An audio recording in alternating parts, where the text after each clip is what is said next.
Hey there fans, welcome back to our channel. Welcome back to another toy review. Today we've got Marvel Legends Marrow. It's a pretty cool character. I remember her from the late 90s when I was still collecting back then. If I'm not mistaken, she's a Morlock, so pretty cool to have another edition, another Morlock original. She eventually joins the X-Men. Pretty savage, just like Wolverine from what I recall, and you know, has that feral attitude, and you know, given that Morlock origin, you know, you put all that together and you know, it makes for a pretty savage character. But let's go ahead and check it out. She's right here in the package. It's clear see-through. She's got some accessories that she comes with. There goes an additional piece for a Build-A-Figure. You've got the logo, you've got a name. Over here on the side, you got a little bit of a illustration here.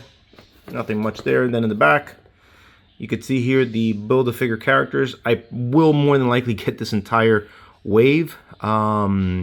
We've got some characters that I've really been looking forward to, like Cortez. He was, I remember when I first started collecting comics, one of the first comics that I bought was X-Men #3. And it had to do with, you know, Magneto and the Acolytes, and Cortez was there. And they also showed this guy during one of the X-Men cartoon episodes back in the 90s. And it was pretty cool. It was close to the comics from what I can recall. I'm always down to get an Age of Apocalypse figure, so that's one of my favorite storylines. So a number of characters, and then I think this is Holocaust that you build, so pretty cool, right? Nothing much at the top, nothing much at the bottom. Let's go ahead and, oh, I forgot this illustration here on the side. It's pretty much the same piece, right? It's the same thing. It's a little bit lazy if you look at it. You know, it's just one illustration, but nonetheless. Let's go ahead and open her up and see what she comes with. All right, so here is Marrow out of the package. Nice sculpting, nice colors. Stands out, I would imagine, you know, in the sea of blues and yellows when it comes to the X-Men. So we've got this blue-green going on here. Predominantly green is what comes out. Got this, it's not really the same type of normal skin tone. It's a little bit more on the, I don't know, it's not exactly like a pink fleshy color. I don't know how to describe it, to be honest with you. But nice sculpting on the face. Get a closer look here. Really like the way it comes out. She's got these bones, right, that are coming out from, you can see here on her skeleton. Nice. Do they come off? I'm not sure if they come off. No, they don't come off, but pretty cool. If you guys remember in X-Men Evolution, there was a character named Spike, and it was very reminiscent to Marrow, right? She's got bone on the, as knee guards. That's pretty interesting. Anything on the elbows? No. So you've got here above the, right around the rib cage, underneath the chest area. So she's got some things going on there with the bones. So pretty cool looking character. Again, she is a Morlock. I do have Callisto and Calabac as far as the Morlock group, but eventually she does join the X-Men team temporarily. I don't know how long she goes on there, but she was part of a group of New Mutants that came on. It was her. It was this guy that had these, I think they were slugs. I think his name was Maggot. And then there was another character named Dr. Cecilia Reyes, who was able to like build up force fields and stuff like that. Those are pretty cool characters, pretty interesting. And so, so yeah, so let's go ahead and take a look at the accessories that she comes with. All right, actually, before we get into the accessories, let's get into the articulation. Almost missed that one. Now, she can bend her leg about yay far, not too bad. She's got nice knee bend there. That's pretty good for good posing, right? Shoulder goes all the way around. There's a little bit of impact here with the bone. There's a little bit of impact here with the bone, right? It doesn't impede too much, but it does touch there, and then shoulder opens up, elbow up and down, right? So a good amount of articulation. Neck spins around. We've got some we've got some upper body movement here, so that's pretty good.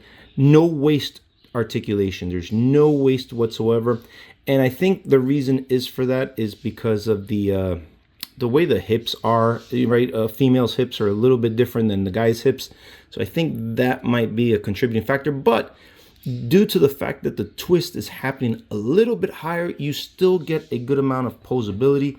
It's not 100% bad. The only problem is there's some slight bending right there, so that's actually pretty good, right? So you've got a good amount of twisting there.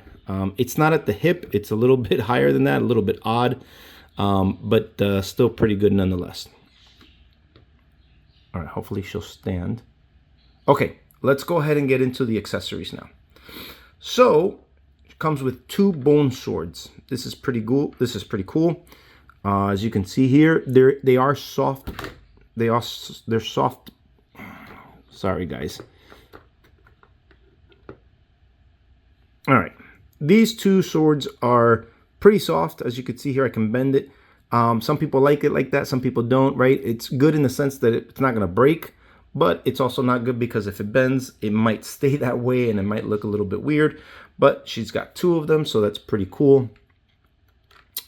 She comes with 2 sets of hands. They're a little bit open, so maybe a little bit more of a martial arts stand here with the open, with the hand, with the fingers like this, right? And then she's got another set of closed fists. So I would imagine one set is to hold the swords, and then I don't know what this one's for. You know, it's kind of weird the way that it works. Okay, and then we've got the Build-A-Figure arm, right? And then the Build-A-Figure arm comes with an open hand. So again, this is Nemesis from the Age of Apocalypse, if I'm not mistaken. It looks a little bit different from what I remember in the comics, but nonetheless, pretty cool, pretty cool. All right, let's see how she looks with some of the other Morlocks. All right, so here we are with the other Morlocks that I have, and as you can see here, she's a little bit. She might be a little bit shorter, or no, actually, she's the same height as Callisto. But definitely you could see Calabac in the background. He is a Build-A-Figure, so he is a lot larger, and that's how he's supposed to be. So pretty cool overall, good fitting with the rest of the crew. Again, I do like the way that she came out. I do like the sculpting. The sculpting in her face looks pretty good. The only thing I think I would have liked, be it that since she's so savage and feral, is a different head sculpt. She just looks too plain there. She doesn't look vicious. You know, I would have definitely liked to have had a vicious looking face to go along with it, even if it's just a face swap instead of an entire head sculpt, right? All right, let's move these guys out of the way. And since the comic book that I recall having somewhere in my comic book box is her having fight with Wolverine when she first joined the team, and naturally it seems like Wolverine's going to fight everybody because he usually ends up getting his butt kicked because he can take the beating, right? He'll heal quicker. So that's usually how things go. Any new member usually gets into it with Wolverine. Round 1 usually goes to the other person, and then round 2 eventually goes to Wolverine, and so on and so forth. But you could see here, height difference. This is really comic accurate. The fact that he's shorter, you know, in height, and then you've got her standing over him. But again, look at his face where he's like growling. Hers, she's just plain. So it's a little bit boring, given her persona, right? Given her type of character. I would have liked to have seen something snarling, something, you know, similar with Wolverine, you know, to swap it out to show that she's, you know, not just, all right, I don't know, she just looks so plain here. She looks normal. That's my one main criticism. I do like the figure overall. I do give it a solid 8, even though there's a little bit of a waist limitation as far as articulation goes, but there is an upper body bend and a twist that kind of substitutes it. So as far as posability goes, shouldn't be much of a difference. But yeah, guys, that's my review. I do like the figure overall. A great addition to my collection. And let me know what you guys think of Marrow. Are you guys familiar with Marrow? I know she's a comic she hasn't had. I don't think she's had any time on any of the X-Men cartoons. I could be wrong, but I don't recall her in the 90s cartoon. I don't recall her in X-Men Evolution, and I definitely don't recall her.